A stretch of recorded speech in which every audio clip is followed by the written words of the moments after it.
The Bible predicts the moral state of mankind at the end of the age. Are we witnessing these very things?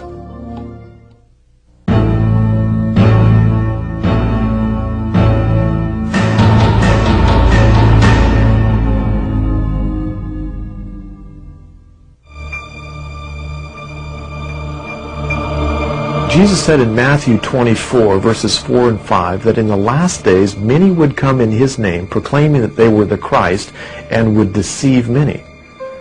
As I've traveled around the world in the past several years, I've actually encountered people who are following leaders who proclaim that they are the Christ.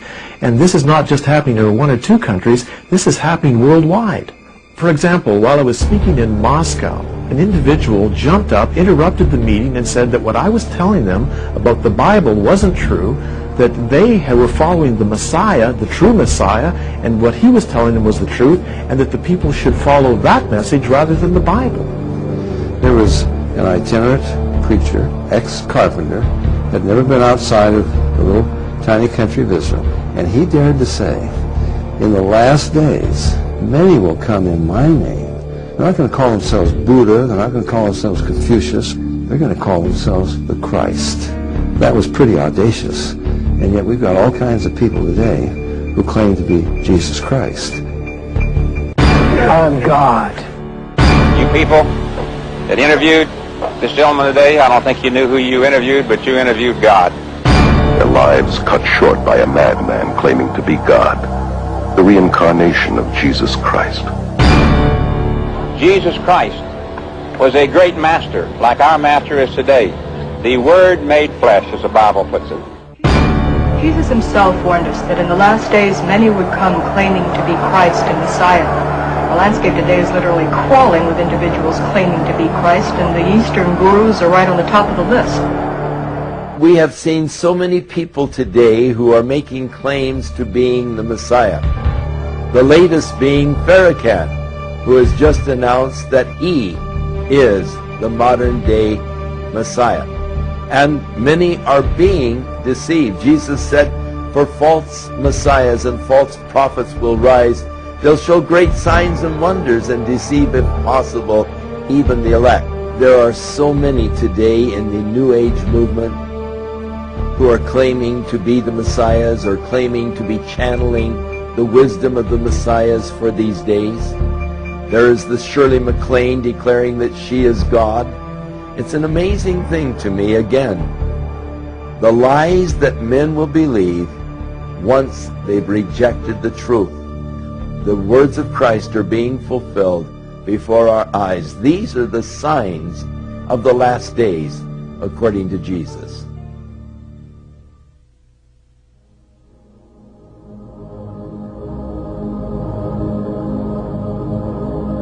Over the past several decades, I have been following the pattern in society today where people are incredibly interested in the metaphysical, mystical, occultic dimension. And this is something that is literally happening in every nation around the world. Today, throughout the world, the concept is that God is everything, because people have embraced an Eastern metaphysical worldview. They're turning to yoga, to meditation, out-of-body experiences, a belief in crystal consciousness. The ideas that we have considered as pagan in the past are being embraced today as the new spirituality and literally being embraced around the world. 1 Timothy 4 verse 1 says, now the Spirit expressly says that in latter times some will depart from the faith, giving heed to deceiving spirits and doctrines of demons. You know, I've traveled around the world interviewing people who've been on drugs, psychedelics, practicing yoga, under hypnosis. There are about a couple hundred ways to reach an altered state of consciousness. In a normal state of consciousness, your spirit operates your brain. In an altered state, you've loosened that connection, allowing another spirit to interpose itself, tick off the neurons in your brain, creating a universe of illusion. It talks about they will give heed to seducing spirits and doctrines of devils. One of the big things today is channeling, communication with spirit beings. It's in the business world. And as I said, I've traveled around the world interviewing people, and I can tell you this, there is a commonality of the information that comes to them. They all get the same revelation from these spirit entities. Paul talked about the doctrines of demons, 1 Timothy chapter 4, verse 1, that would be involved in a deception which would also occur in the name of Christianity. He talked about many people that would lead people astray, and this was what we see taking place. One of the greatest deceptions that is occurring in our time is happening in the name of Christianity, as people are embracing a form of Christianity based on extra-biblical experiences.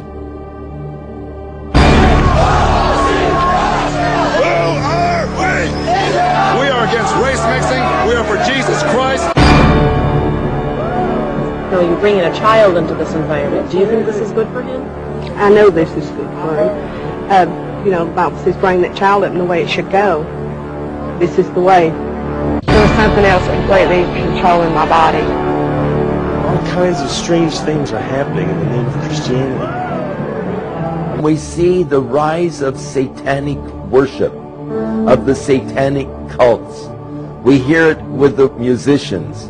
We see it invading the culture of the youth today. And we see the young people doing such horrible things, unthinkable things, because they are being drawn into these satanic cults. Why could they be drawn into these things? Because they have been held back from the truth of the gospel. Because their parents haven't shared with them what God's truth is. We have an epidemic of young people participating in some strata of Satanism. I would take a portion of the blood or the body and drink it or eat it. All religions are coming around to Satanism. We're in the very throes of a new satanic age. The evidence is all around us. All we have to do is look at it. Shemham Farah. Shemham Farah.